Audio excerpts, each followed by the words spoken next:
तो बहुत लोगों ने मेरे से डीसीटी के बारे में पूछा है, स्पेसिफिकली कुशाक के जो है इंजन से इसका कंपैरिजन कर रहे हैं। एनवीएच कैसा है, हाइब्रिड की जो टेक्नोलॉजी है ना, उसमें दो तीन चीजें जो है आप जान लो। कुछ लोगों ने ये भी चीज पूछी हुई है कि जो इसका 1 लीटर जो बेस इंजन है, एनवीएच कैसा है। अब मैं आपको बताऊं कि क्या मेरे को उतना अच्छा नहीं लगा। So we are at Tehri with the all new Duster. ये एक नया प्लेटफॉर्म, नई एक तरीके से जो है वो शुरुआत है डस्टर की। तो इसके बारे में मैंने आप लोगों से इंस्टाग्राम और यूट्यूब दोनों पे पूछा था कि आप अपने सवाल बताओ, और मैं उन सवालों का जो है सही तरीके से जवाब देके आपको सारी चीज़ें इसके बारे में बताऊंगा।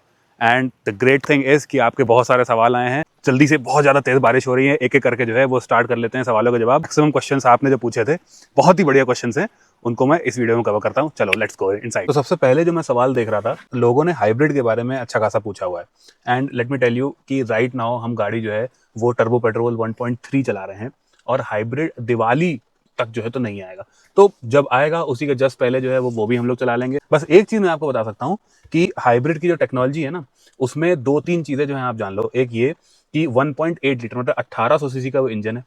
दूसरी चीज ये कि उसकी जो बैटरी पैक है वो 1.4 किलोवाट आवर का है, मतलब इन सेंस कि ग्रैंड विटारा वगैरह जो है उनका 0.74 कुछ के आसपास है, तो उनसे डबल। तो उससे फायदा ये है कि जो ईवी मोड होता है, जो शहर में जो है वो गाड़ियां चल पाती हैं अच्छी तरीके से सिर्फ ऑन ईवी मोड, वो 80% ऑफ द टाइम ट्रैफिक में चल सकती है। तो ये दावा है, और उससे बहुत ही बढ़िया हो जाएगा अगर उस तरीके से हो जाए। तो हाइब्रिड आपकी प्राइसिंग भी जो है वो लोगों ने पूछी किस तरीके का आएगा। तो जैसे ये top model 18.5 lakh ex showroom है, तो मुझे ऐसा लग रहा है कि हाइब्रिड भी लोअर मॉडल्स में आना चाहिए। अगर कंपनी को पता है कि लोअर मॉडल्स भी बिकते हैं, तो अगर लोअर मॉडल्स में हाइब्रिड आना स्टार्ट हो जाए तो लगभग वही 16.5 से 17 लाख रुपीज एक्स शोरूम के आसपास जो है वो आपको हाइब्रिड मिलना स्टार्ट हो जाएगा। एक चीज आप ये भी ध्यान रखिए, हाइब्रिड और ऑटोमेटिकली जो है ऑटोमेटिक भी होता है। अब जो नेक्स्ट क्वेश्चन है वो, अब मतलब एक तरीके से कह लीजिए कि बहुत सारे लोगों ने पूछा है। अगर मुदित वत्स का देखो, उन्होंने भी पूछा है, वर्शिश ने पूछा है कि पीओवी ऑन समवन जो 1.3 मैनुअल ले रहा है, या फिर सेल्टॉस 1.5 आईएमटी। मतलब इन सेंस कि लोग जो है वो सेल्टॉस के या कुशाक के, स्पेसिफिकली कुशाक के जो है इंजन से इसका कंपैरिजन कर रहे हैं। हैंडलिंग वगैरह से भी कर रहे हैं, उस पर भी आएंगे। लेकिन अगर हम इंजन की बात करें, मैं अगर ये चीज बताऊं आपको कि ये 280 न्यूटन मीटर्स है, वो जो है 250 है या फिर 253 है, और बहुत ज्यादा बड़ा गैप है दोनों के एक तरीके से परफॉर्मेंस में, तो वो सच नहीं होगा। लगभग उसी तरीके की परफॉर्मेंस है। और स्पेशली डीसीटी की मैं बात कर रहा हूँ, मुझे ऐसा लग रहा है, एक और चीज आप ध्यान देना कि इसका जो बेस वेरिएंट है वो 1411 किलो का है। तो ये एक बहुत बड़ी चीज है। मुझे लग रहा है टॉप एंड इसका लगभग 1550 किलो का होगा। तो उस वजह से पावर टू वेट रेशियो जो है वो इसका हो सकता है कि कुशाक से थोड़ा सा कम हो। और अगर हम सेल्टॉस देखें नई वाली, तो वो भी मुझे लगता है 1500 किलो के आसपास होगी, लेकिन कुशाक अभी भी लगभग जो है वो 1400 किलो के आसपास, मतलब उसका टॉप एंड है। ये 1550 किलो की मुझे लग रहा है टॉप एंड है। तो मतलब 100-150 किलो का जो फर्क है वो हो सकता है कि टॉर्क के जो एक्स्ट्रा आउटपुट है उसको इवन आउट कर दे रहा हो। अगर मैं गियर बॉक्स की बात करूं, तो बहुत लोगों ने मेरे से डीसीटी के बारे में पूछा है। तो वैसे जितने भी डीसीटीज आते हैं, डीएसजीज आते हैं सेगमेंट में, वो 7 स्पीड है। ये आपका जो है वो 6 स्पीड है। लेकिन इसमें एक बहुत बड़ी चीज है, विच इज कि ये वेट क्लच है। अब वेट क्लच क्या होता है, हर चीज के देखिए फायदा नुकसान। तो वेट क्लच का इसमें चलाने में मेरे को ये चीज फील हुई कि जो उसकी फील है चलाने की, वो एक थोड़े टॉर्क कन्वर्टर जैसी है। मतलब जब आप थ्रॉटल दे रहे हैं, स्पेसिफिकली जब हम लोग यहाँ पे इंक्लाइंस पे आ रहे थे, तो हाँ, एक हल्का सा नेग्लिजिबल लैग है, लेकिन वो फील होता है lag in comparison to specially the DSGs जो आपका कुशाक 1.5 इन सब में आता है, वर्टस वगैरह में, वो जो एकदम खट्टे से गियर डाउन होते हैं, वहां पे थोड़ा सा लैग। सेल्टॉस का जो 1.5 डीसीटी है, उसमें भी जो है वो थोड़ा कंपैरेटिवली स्पोर्ट्स मोड में कम लैग है। इसमें एक्चुअली में कोई स्पोर्ट्स वाला मोड नहीं है। एक तरीके से कह लीजिए कंफर्ट मोड है, एक नॉर्मल मोड है। अब वो चीज अच्छी कैसे है, वो ये है कि जो वेट क्लच का बेसिक फॉर्मूला ये होता है, जब वो ऑयल में डूबा होता है तो हल्की सी स्लिपेज प्रोवाइड होती है। और उस वजह से क्या है कि जब हम बिल्कुल बम्पर टू बम्पर ट्रैफिक में चलते हैं, तो जो दूसरे डीएसजीज और डीसीटीज हल्का सा मतलब फंबल करते हैं ना फर्स्ट सेकंड गियर में, और आपको फर्स्ट सेकंड गियर में फील होगा कि खट खट करके गियर चेंजेस हो रहे हैं, वो गियर चेंजेस इसमें फील नहीं हो रहे हैं। तो ये चलती रहती है, आपको पता नहीं लगता है कि गियर कब चेंज हो रहा है। अगर हम परफॉर्मेंस के टर्म्स में देखें, तो इसका जो वेट क्लच डीसीटी है वो थोड़ा हल्का सा जो है स्लो टू रिस्पॉन्ड है। लेकिन अगर हम लॉन्ग टर्म रिलायबिलिटी देखी जाए, अगर ये देखी जाए कि मैक्सिमम हम लोग जो है वो, जैसे लेट से किसी का 2080 भी रन है और उसको लेट से 7-8 साल रखनी है गाड़ी, तो वो पर्टिकुलर चीज इसमें ज्यादा रिलायबल रहेगी compare to other dry clutch DCTs. अब इस तरीके की जो है वो बढ़िया रोड्स हैं, तो इस वेट क्लच डीसीटी में ये भी देख लेते हैं कि ये कितनी जल्दी पैडल शिफ्टर्स पे रिस्पॉन्ड करता है। तो जैसे अभी जो है वो तीसरा गियर लगा है, तुरंत लग गया दूसरा गियर। हाँ, तो अब क्लियर कट ये चीज पता लग रही है कि जब डी मोड पे होती है ये, तो इसके जो एक डाउन शिफ्ट रिस्पॉन्सेज हैं वो हल्के से स्लो हैं, लेकिन जो पैडल शिफ्टर से रिस्पॉन्स हैं वो प्रॉपर एक डीसीटी वाले फील होते हैं। दूसरा जो है वो सौम्यजीत ने भी इसी तरीके के किए थे, wet DCT issues in stop and go traffic which is नहीं आएंगे हमें। तो मतलब एक तरीके से हमने अच्छा खासा ऑब्वियसली अब्यूज किया एक तरीके से गाड़ी को, अच्छी तरीके से इसको चलाया ट्रैफिक में, मतलब किसी भी हर तरीके के रास्ते में स्लो स्पीड्स पे खड़ी है गाड़ी उस तरीके से भी, लेकिन एज सच जो है कोई वार्निंग नहीं आई अभी तक डीसीटी की, तो उसमें अभी तक कोई इशू नहीं लगा है हम लोगों को। और आपने ये चीज़ नोटिस करी होगी स्टार्टिंग में कि लोगों के मतलब 11 सेकंड्स या 10.5 सेकंड्स के आसपास 0 to 100 आ रहा है, तो वो क्यों आ रहा है? तो उसका मैं दो बेसिक चीज़ें बताता हूँ। अभी हमने बहुत ट्राई किया, लेकिन इसका जो ट्रैक्शन कंट्रोल है वो फुल्ली ऑफ नहीं होता है, ठीक है। तो इवन अगर आप मैनुअल भी लॉन्च करोगे ना, तो वहां पे भी ट्रैक्शन कंट्रोल थोड़ा बहुत जो है वो कट इन कर रहा है। प्लस मुझे लगता है कि एक बहुत बड़ी चीज़ है, that is the weight factor. तो वो भी चीज़ है जिस वजह से थोड़ा टाइमिंग जो है वो उतनी नहीं आ पा रही जितना नंबर सजेस्ट करते हैं। तो देखिए, डस्टर को जो है वो एक्चुअल में राइड एंड हैंडलिंग के बहुत ज़्यादा फोकस करा है। बहुत बार कंपनी ने बोला है कि हम राइड एंड हैंडलिंग के हिसाब से गाड़ी बना रहे हैं, and that is why questions भी आए हैं उसी से रिलेटेड, विच इज़ कि जो डस्टर की राइड एंड हैंडलिंग है, specially compare to Kushaq, specially compare to Seltos जो आ रही है, क्योंकि बहुत से लोगों को देखना है कि जो सेल्टॉस का 1.5 DCT है वो लगभग 20 लाख रुपए एक शोरूम के आसपास है, इसका आपको मिल जाएगा 18.5 लाख रुपए का। तो राइड एंड हैंडलिंग क्या, अब मैं आपको बता देता हूँ सिंपल सी चीज़, कि जो सेल्टॉस है उसका फोकस बिल्कुल बदल चुका है, बिल्कुल, विच इज़ कि सेल्टॉस आपको अब सॉफ्ट फील होगी, इन ए सेंस कि अब वो क्रेटा के कैटेगरी में चली गई है इन टर्म्स ऑफ सस्पेंशन। ये इस तरीके से चलती है राइड के मामले में कि आपको ऐसा लगेगा कि आप एक सॉलिड, बहुत ही सॉलिड सी गाड़ी चला रहे हो। अब कुशाक के साथ क्या है कि वो थोड़ा सा सस्पेंशन में उसके नॉइज है, तो उस वजह से क्या होता है, उतनी वो सॉलिड नहीं फील होती है, लेकिन उसकी हैंडलिंग में वो एक तरीके से बॉडी रोल नहीं फील होता है उसमें। अब इसमें अगर मैं आपको सस्पेंशन का रोल बताऊं, तो विच इज़ की बहुत ही, हम लोग सुबह से एक तरीके से पहाड़ों में ही चला रहे हैं, तो रोल पता लग जाता है कि हल्का सा भी ज़्यादा होगा ना गाड़ी का, तो वो कॉन्फिडेंस मना कर देगी। जब हम तेज़ी से निकलते हैं गड्ढों में से, तो ये जो है वो टफ ज़्यादा लगती है शैसी उन दोनों गाड़ियों से। देखिए, काफ़ी टूटी हुई रोडें हैं और हम यहाँ पे 10, 15, 14 की स्पीड में चल रहे हैं, तो इस टाइम जो है वो थोड़ा साइड टू साइड मूवमेंट, ये देखिए आपको मतलब फील होता है अंदर, तो ये लगता है कि हाँ सॉफ्ट नहीं है सस्पेंशन, राइट। तो इसी पर्टिकुलर जो गड्ढे हैं, इनको अगर आप तेजी से निकाल दोगे 40 की स्पीड से, तो आपको कुछ नहीं पता लगेगा। तो ये गाड़ी जो है, आप खुद देखो, मैन्युफैक्चरर ने दे रखी है इतने टूटे फूटे रोडों पे, इतने इस तरीके के रोडों पे चलाने के लिए, वो इस वजह से क्योंकि उनको पता है कि ये गाड़ी अब्यूज फ्रेंडली है, मतलब इसको आप जो है वो उस तरीके से चलाओगे ना, ये डेलिकेट नहीं फील होती है। तो that is why this is a good thing जो मेरे को लगी, कि आजकल की जो गाड़ियाँ कुछ आ रही है ऐसी जो थोड़ी सी डेलिकेट फील हो रही है, वो वैसी नहीं फील हो रही है। ये थोड़ा सा इसमें एक जो मोनोकॉक है, लेकिन एक जो लैडर फ्रेम का जो टफनेस होती है ना, वो फील होती है चलाने में। तो that is a great thing. अब हम हैंडलिंग की बात कर लेते हैं, इन सेंस की स्टेयरिंग की। अगर हम वेट और प्रिसिजन की बात करें, तो स्टेयरिंग में 3 चीजें होती हैं, विच इज एक तरीके से फील, फीडबैक और स्टेयरिंग वेट।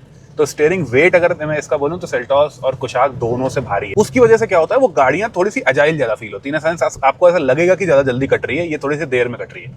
लेकिन जब आप इसको पुश करना स्टार्ट करोगे, तो आपको फर्क पता चल जाएगा कि बहुत बड़ी चीज एक इन्होंने दी है, विच इज की 225 सेक्शन का tyres is standard across all variants. मतलब अगर आप बेस वेरिएंट भी लोगे ना, और 17 इंच के उसमें पहिए होंगे, तो उसमें भी आपके 225 सेक्शन के टायर्स हैं। कुशाक में तो आपको बताइए 205 है, सेल्टॉस में 215 वगैरह हैं। तो अगर आप ग्रिप देखो, तो चाहे इतनी डाउनपोर कंडीशंस हैं, मतलब हम अच्छे खासे, बहुत बार ऐसा हुआ कि टर्निंग के टाइम पे पानी के पडल्स बने हुए हैं, लेकिन इतनी सी भी गाड़ी नहीं खिसक रही है अपनी जगह से। और दैट इज़ वाई ये चौड़े टायर्स कह लीजिए, ये टॉट एक तरीके से डायनेमिक्स कह लीजिए, ये मज़ेदार, आपको मज़ा देती है चलाने में। अब मैं अगर ये बोलूं कि आपको मज़ा आ रहा है चलाने में, लेकिन आपकी फैमिली को जो है झटके ऐसा लगेंगे, तो ऐसा भी नहीं है। कभी कभी वो चीज़ कुशाक में मेरे को फील हुई है, विच इज़ कि जब उसमें पीछे लोग बैठे रहते हैं और आप तेज़ी से बड़े गड्ढे से निकाल दो, तो झटका अंदर लगता है। तो वो चीज़, पर्टिकुलर चीज़ इसमें इतनी नहीं फील होती। अगर आप तेज़ी से निकाल रहे हो, तेज़ स्पीड में किसी अंडुलेशन के ऊपर से निकल गए, तो वो उतना नहीं फील होता है। तो इस वजह से तेजी से चलाओ और सारे अंडुलेशंस खत्म। अब कुछ लोगों ने ये भी पूछा है कि इंटीरियर क्वालिटी कैसी है, क्योंकि उतनी अच्छी लग नहीं रही है फोटोज वगैरह पे। तो देखिए, मैं आपको एक चीज़ बताऊं कि जो प्लास्टिक्स है ना, कहीं कहीं पे इनकंसिस्टेंट है। मैं नहीं बोलूँगा खराब है, लेकिन इनकंसिस्टेंट है। कहीं कहीं बहुत सॉलिड है। जो दरवाजे हैं वो जर्मन टाइप के फील होते हैं, वो आपको लगेगा कि थोड़े सेल्टॉस और क्रेटा वगैरह से भारी है। लेकिन अगर बाहर के आप पैनल्स देखोगे, तो वो भी लगेगा कि सॉलिड है, मतलब भारी गाड़ी फील होती है। अंदर आप देखो, कहीं कहीं पे जैसे सॉफ्ट टच, ये सारी चीज़ें हैं, इवन स्टेयरिंग वगैरह है, तो यहाँ पे ऐसा लगता है कि बढ़िया काम किया है और अच्छा लग रहा है। साइड में इवन डोर्स पे भी सॉफ्ट टच है, उसमें स्टिचिंग भी है नियॉन कलर की, तो वो अच्छा लगता है देखने में। लेकिन अगर आप ओवरऑल लोअर डाउन प्लास्टिक, मतलब यहाँ के प्लास्टिक देखोगे, नीचे के देखोगे, और आपको एक शाइनी एलिमेंट टाइप का दिखेगा उनमें, जो आपको लगेगा कि हार्ड वेयरिंग है, लंबे चल सकते हैं। कोई भी मेरे को ऐसे शट लाइंस जो है वो टेढ़ी मेढ़ी नहीं दिख रही है प्लास्टिक में, ये आपको पहले ही बता दूं। तो आपको हाँ ऐसा कहीं कहीं ऐसा लगेगा कि हल्के से हार्ड टाइप के प्लास्टिक्स हैं। अब मैं आपको बताऊं कि क्या मेरे को उतना अच्छा नहीं लगा, तो विच इज कि जो एलिमेंट्स हैं स्टीयरिंग व्हील पे, जैसे बटन्स हो गए, ठीक है, गियर नॉब के आसपास जो पूरा एरिया हो गया, वो है ग्लॉस ब्लैक। तो ग्लॉस ब्लैक जो होता है ना, वो चाहे अच्छी ही क्वालिटी का हो, मे बी उसमें जो है वो आज नहीं तो कल नहीं तो 2 साल बाद स्क्रैचेस लगे, लेकिन स्क्रैचेस दिखते हैं, फिंगरप्रिंट्स दिखते हैं। बटन्स तो पूरे टाइम आदमी यूज करता है, राइट? तो उस वजह से जो है वो फिंगरप्रिंट्स इसमें बहुत मतलब क्लियर कट दिखाई मुझे अभी भी दे रहे हैं। तो वहां पे ये चीज है कि maybe Renault is trying too hard to woo you. कुछ लोगों ने ये भी चीज पूछी हुई है कि जो इसका 1 लीटर जो बेस इंजन है, जो टर्बो ही है, तो वो लेने में कैसा रहेगा स्पेसिफिकली अगर आप जो है वो lower models of Seltos, Creta या फिर 1.5 NAs देखो। तो देखिए टेक्निकली स्पीकिंग ऑब्वियसली उन मॉडल्स में जो NAs हैं वो उसमें 145 के आसपास न्यूटन मीटर टॉर्क आता है, और बेस 1 लीटर इंजन में 160 है इनका, और ये गाड़ी स्टार्ट हो रही है 1411 किलो से, ठीक है। तो ऑब्वियसली डोंट एक्सपेक्ट एकदम ब्रिस्टलिंग परफॉर्मेंस हो गई या फिर 160 न्यूटन मीटर आपको बहुत तेज लग रहा है। मेरे हिसाब से, मैंने फ्रैंकली वो वेरिएंट नहीं चलाया, लेकिन मेरे हिसाब से वो लगभग वैसा ही फील होगा जैसे सेल्टॉस का, क्रेटा का 1.5 NA फील होता है इन टर्म्स ऑफ टॉर्क। लेकिन एक चीज होगी, आपको गाड़ी तो यही मिल रही है, आपको एक तरीके से जो ठोस फीलिंग है, जो सस्पेंशन है, जो 225 सेक्शन टायर्स हैं, वो तो लोअर मॉडल्स में भी वो मिल रहा है। तो अगर आपको हैंडलिंग वगैरह जो मजे करने हैं उसके, तो आप वो वेरिएंट्स ले सकते हो, ऐसे कोई बुरे वेरिएंट्स नहीं है वो। जो मेरे को एक जगह प्लास्टिक्स में वीकनेस लगी, वो लगी जो फ्रंट एकदम बम्पर है इसका, तो जो ग्रिल है वो कहीं कहीं से बहुत ही ज्यादा फ्लिमजी फील होती है। तो वहां मेरे को ऐसा लगा कि they can do a little bit better, क्योंकि उसी पे आपके पार्किंग सेंसर्स आगे वाले प्लेस्ड हैं, राइट? तो आगे से हल्का सा भी कहीं टच हो गई तो मुझे लगता है कि वहां पे थोड़ा बहुत इशू हो सकता है। मैं एक चीज जरूर आपको बोलूंगा, अगर आपको राइड एंड हैंडलिंग के साथ एवरेज चाहिए तो आप इसके हाइब्रिड का जरूर वेट करना, क्योंकि that's a very promising hybrid. तो उस वजह से क्या है, और वो पर्टिकुलर हाइब्रिड ना डस्टर, बाहर वाली और बिगस्टर में आ रहा है ऑलरेडी, और वहां पे लोग उससे जो है वो एवरेज अच्छा खासा निकाल रहे हैं। शहर में चलने पे सच में जो है वो 22-23 किलोमीटर पर लीटर एवरेज मिल रहा है, अगर आप बाहर की वीडियोस जहाँ पे आ चुका है ऑलरेडी वो देखोगे तो। बहुत से लोगों ने मेरे से ये भी पूछा था कि इसका बेस्ट वेरिएंट कौन सा है, तो मैं आपको सही बताऊं, अगर प्राइस वाइज तो जो इसका सेकंड फ्रॉम बेस है वो मेरे को बेस्ट लगा। और मैं आपको बताऊं 1 लीटर नहीं, 1.3 लीटर वाला, क्योंकि जो वो वेरिएंट है मैनुअल में वो है 13 लाख रुपए एक्स शोरूम, 30,000 रुपये और कम हो जाएंगे, जो भी मैं आपको प्राइस बता रहा हूँ, अगर आप 31 मार्च से पहले कराओगे बुक। और वो जो वेरिएंट है वो 13 लाख रुपए, मतलब समझ लीजिए 14.5 में भी कहीं कहीं 15 लाख रुपए ऑन रोड आ जाएगा with this particular engine with manual gear box. तो अगर आपको इस तरीके की गाड़ी चाहिए कि मतलब परफॉर्मेंस एकदम तगड़ी चाहिए, लेकिन फैमिली कार हो, मतलब 4 लोग, वो एक बच्चा ऐसे आराम से बैठ जाए, और बहुत बड़ा बूट स्पेस वगैरह वो सारी चीजें हो, तो आप वो वेरिएंट ले सकते हो। और द गुड पार्ट इज कि उस वेरिएंट में सारी काम की जो चीजें होती हैं, लेट्स से आपको जो क्या चाहिए गाड़ी में, आपको रियर डिफॉगर वाइपर चाहिए, मिल गया। क्रूज कंट्रोल चाहिए, आपको स्क्रीन चाहिए, 10 इंच की जो है स्क्रीन चाहिए, जो बेसिक फंक्शंस होते हैं जैसे स्टीयरिंग माउंटेड कंट्रोल्स वगैरह हो गए, वो सारे उसमें आ गए, राइट? तो शार्क फिन एंटीना हो गया, रियर कैमरा हो गया, स्क्रीन है तो रियर कैमरा होना चाहिए, किसी किसी में वो नहीं होती है, तो वो वेरिएंट मेरे को बहुत सही लगा। उसी का अगर आप ऑटोमेटिक लोगे तो 14.5 लाख रुपए एक्स शोरूम है, मैक्स वही 16 16.5 लाख रुपए ऑन रोड पे आपको ये जो मैं एग्जैक्ट इंजन गियरबॉक्स कॉम्बिनेशन चला रहा हूँ इस टाइम, वो आपको मिल जाएगा। अगर आप ऑब्वियसली ऊपर वेरिएंट्स पे जाओगे तो वो इस तरीके की खूबसूरत आपको जो MID दिख रही होगी इस टाइम, इतने बढ़िया एनिमेशंस आ रहे हैं, मैप्स वगैरह आ रहे हैं, वो आपको मिल जाएगा। लेकिन हाँ, ऑब्वियसली वैल्यू फॉर मनी तो मैंने नहीं बोलूंगा, लेकिन if you compare the top variant to other cars, क्योंकि इसमें ऐसा नहीं है कि कोई भी किसी भी तरीके के फीचर की कमी है। हाँ, मैं बोल सकता हूँ थोड़ा सा स्पेस की कमी है compare to maybe let's say Sierra या सेल्टॉस, लेकिन जो फीचर्स हैं दैट इज ऑल देयर। पीछे आपको इलेक्ट्रिक टेलगेट मिल जाता है, फ्रंट का जो हुड है वो जो इसमें गैस स्ट्रट्स मिल जाते हैं, है ना, आपको ADAS मिल जाता है, आपको एडेप्टिव क्रूज कंट्रोल वगैरह ठीक से काम कर रहा है, सब कुछ वो सारी चीज़ें हैं। तो टॉप मॉडल, वेंटिलेटेड सीट्स है, तो top model is pretty well loaded. एक सवाल है which is very important, NVH कैसा है? देखिए, एक है इंजन का NVH होता है, एक ऑब्वियसली गाड़ी का होता है। तो इंजन के मैं अंदर आपको दिखाऊंगा, इतनी इंसुलेशन करी हुई है, इनफैक्ट साइड वाले फेंडर्स में भी जो है वो अच्छे मोटे मोटे पैनल्स भरे हुए हैं, बहुत सारी चीज़ें ऐसी हैं कि जो इंसुलेशन के लिए करी है इंजन के अंदर। और इनफैक्ट आप ये भी चीज़ नोटिस करोगे कि गाड़ी में जो व्हील वेल्स हैं वहाँ पे भी कारपेटिंग पूरी करी हुई है। तो आपने ये चीज़ नोटिस करी होगी कि जब बारिश होती है और ये सब जो है पानी है, इसमें अच्छा खासा रोड नॉइज, टायर नॉइज अंदर आती है, लेकिन इसमें बहुत कम आ रही है। अगर मैं ऐसे नॉर्मली चलूँ नहीं आ रही है, बिल्कुल मिनिमल। तो NVH पे बहुत अच्छा काम किया है, चाहे इंजन की इंसुलेशन हो चाहे गाड़ी की, दोनों बहुत बढ़िया है। दूसरी चीज़ कि इवन इफ इंजन की थोड़ी जो नॉइज आती है अंदर, वो एक बहुत ही प्यारी नॉइज है, स्वीट साउंडिंग इंजन है। तो ये वाला इंजन जो है वो मतलब आपको ऐसा लगेगा कि थोड़ी रेसी फील है इसकी चलाने के टाइम पे। देखिए जैसे मैंने अभी इसको ओवरटेक किया, इंजन अच्छा आवाज़ कर रहा है, तो that is a good thing. तो ये थे आपके सारे सवालों के जवाब।